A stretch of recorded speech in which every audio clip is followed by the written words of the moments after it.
this series, we've been talking about how to improve the way you play a particular song, and a lot of the time we've been trying to almost shoehorn out the signature riffs, melody lines, whatever they happen to be, the things that define that track. Now this next track is almost does the work for us, really, because if you pick a song that has a very distinctive intro and it's a solo guitar intro, then this makes life a lot easier for you. But it certainly still benefits from thinking about, well, could I put the melody into it? So here's the melody.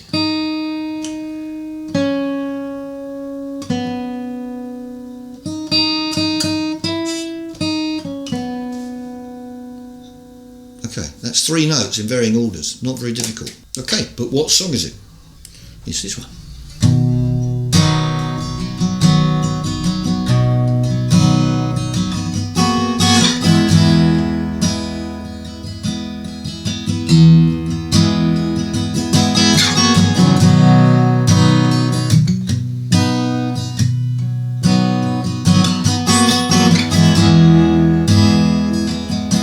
Okay, so great song by Ed Sheeran. Really nice use of the capo here as well. You can probably see that's only off cross 5 of the strings, so we get this nice big range there. Okay, so what about that melody? Well, here's the verse.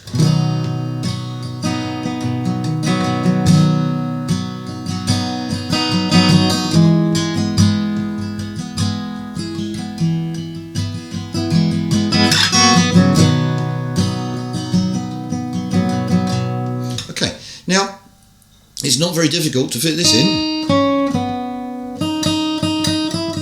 So, now again here, the melody, you want it on the edge of the chord. You don't want to be playing this, because everyone's going to be hearing this. They're not going to listen to that. And again there, don't be afraid to play small chords. Don't be afraid to get the dynamics into it as well.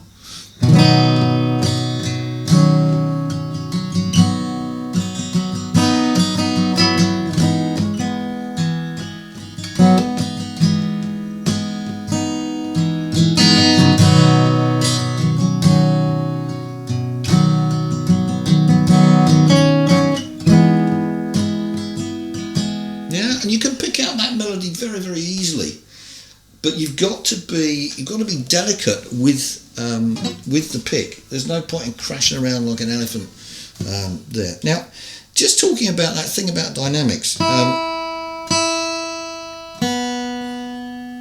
it reminded me of a couple of gigs I did several years ago now with a great mate of mine, a chap called Justin Rutledge.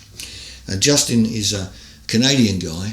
In fact, I think he's quite a big star over there now, and so he should be. Fantastic songwriter. And at the time, I was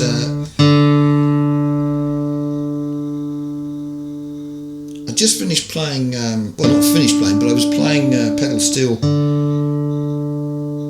for an English band, Mojave 3, and Justin had just signed with Neil's record label, and we'd done a couple of gigs with using Mojave 3 to back him up, and I ended up doing a duet with him at what is probably the smallest venue in London, which is a place called the 12 Bar Club in Denmark Street.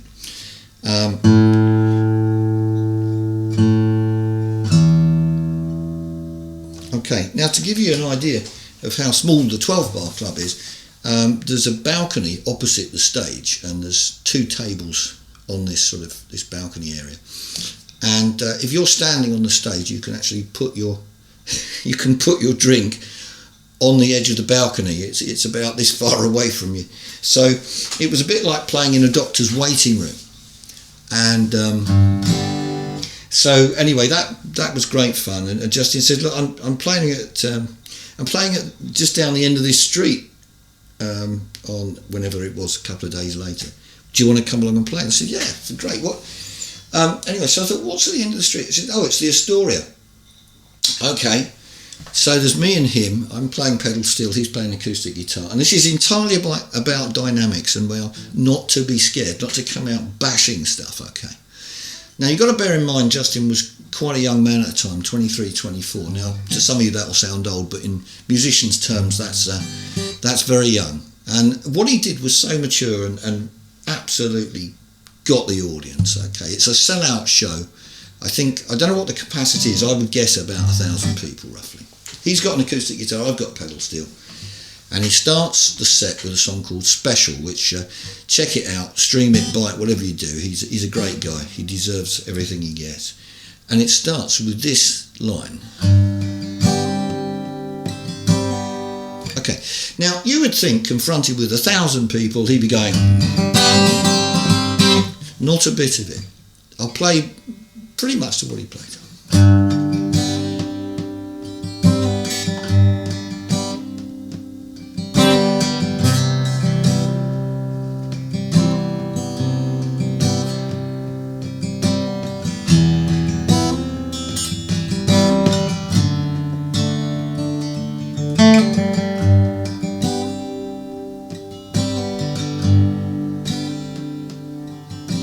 Now, I kid you not, by the end of the second bar, you could hear a pin drop in that place. He'd absolutely captivated 1,000 people like that.